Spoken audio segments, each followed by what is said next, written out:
குமரி மாவட்டம் பத்மநாபபுரம் பேலஸ்ல இருந்து ஆட்சி புரிஞ்ச மன்னர்கள் அவங்க தரிசிக்கிறதுக்காக நிறைய கோயில்கள் அதை சுற்றி கட்டியிருக்காங்க. அப்படி அவங்க கட்டின ஒரு கோயிலான நீலகண்ட சுவாமி கோயிலை பற்றி தான் நம்ம இன்னைக்கு பார்க்க போகிறோம். இந்த கோயிலுக்கு ஒரு வரலாற்று மிக்க சிறப்பு இருக்குது. அதாவது கன்னியாகுமரி மாவட்டத்தில் சிவராத்திரி அன்னைக்கு 12 கோயிலுக்கு சிவாலயம் நடந்து போவாங்க.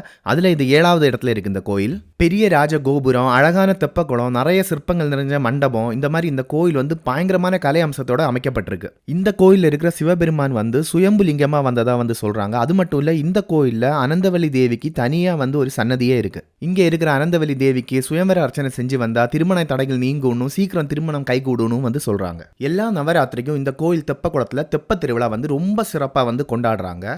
ஸோ நீங்கள் அடுத்து வந்து பத்மநாபபுரம் பேலஸ் வருமோ உங்களால் முடிஞ்சால் இந்த கோயிலை வந்து கண்டிப்பாக விசிட் பண்ணுங்கள். ஏன்னா ரொம்ப அழகாக வந்து அந்த மன்னர் வந்து அதை கட்டியிருக்காரு. இது மட்டும் இல்லை, அவங்க தரிசிக்கிறதுக்காக இதே மாதிரி பக்கத்தில் ஒரு பெரிய ராமர் கோயில், அப்புறம் சரஸ்வதி கோயில், இந்த மாதிரி நிறைய கோயில் வந்து கட்டி வச்சிருக்காங்க. கண்டிப்பாக வந்து பாருங்க.